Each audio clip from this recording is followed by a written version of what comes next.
Week Central tonight's been taking a behind-the-scenes look at West Midlands Police. Tonight, in the fourth of our series, we're focusing on the work done by the Force's Forensic Service. Yes, our crime correspondent Phil Brewster has been to see how the police use technology to solve crime and how technology is helping them stay one step ahead of the lawbreakers.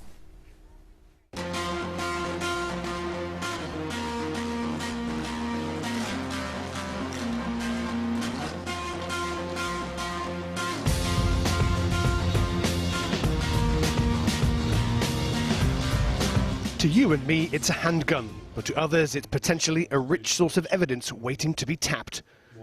When weapons like these are recovered by police, it's handed over to people like forensic technician Tony Preddy to search it for clues. Could be possible blood on there, especially if it's been fired at close range from somebody.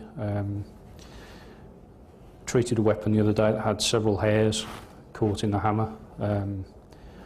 They could be hairs from the person that's used the gun. He may have, for instance, rubbed his head while holding the gun. Swabs are also taken to retrieve any possible DNA evidence. Probably the trigger guard, the grips, any catches. And we'll probably do another swab at the front of the weapon as well. This could have possible DNA from a victim. Might have been pistol whipped or have shot at close range. This kind of evidence recovery is just one of 15 separate forensic disciplines carried out by staff at West Midlands Police new high-tech laboratory in Birmingham. Everything done here is with the sole aim of making life harder for the criminal. Another important example of the work done by the Forensic Service Unit is examining the scene of a crime. This is a mock-up of a house that's been burgled. What will happen now is a forensic science investigator will come in and begin gathering evidence. Nick Ellison has visited hundreds of crime scenes like this. Armed with an array of specialist kit, he soon gets to work.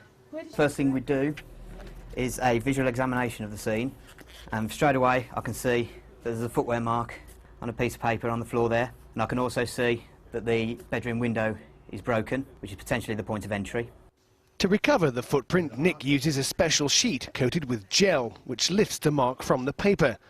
But it's not long before he begins to spot other possible sources of evidence. This bin bag was not here initially, and it's potentially been brought by the offender to the scene, so I'm going to recover this for chemical treatment. Talking to the victim, it turns out that this bottle's been moved by the offender from the dressing table behind me, so I'll be having a look at this bottle for fingerprints.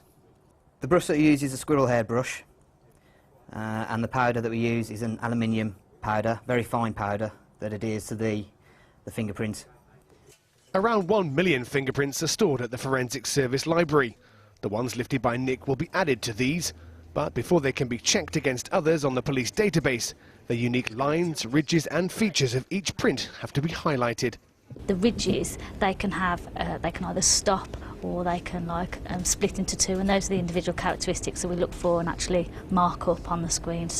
And that's what makes a fingerprint unique? That's right, yes. Elsewhere, the black bin bag recovered earlier is placed in a sealed chamber containing a vial of glue.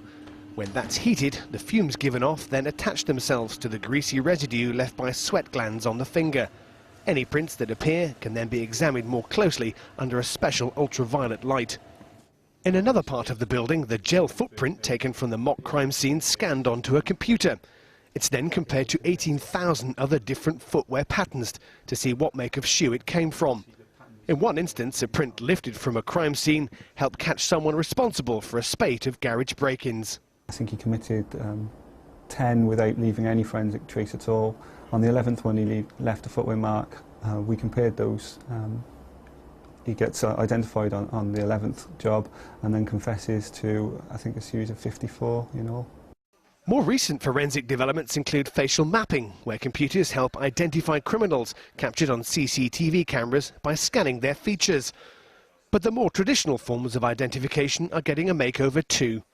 This is an EFIT. It's been compiled from a photograph of me taken earlier. Normally it would be the result of a description given by an eyewitness. Images like this are then fed onto a computer where they're then compared with the Force's prisoner database. Once my age, build and ethnic background are also fed in, my image is then compared with more than 350,000 mugshots of criminals to come up with the most likely match. But just how accurate is an EFIT picture compiled from an eyewitness description? there is a timescale when that information is lost from our memory.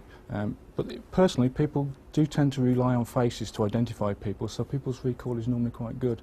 In future, the process of crime detection will become even quicker, with technology enabling forensic teams to feed back data direct from the crime scene itself.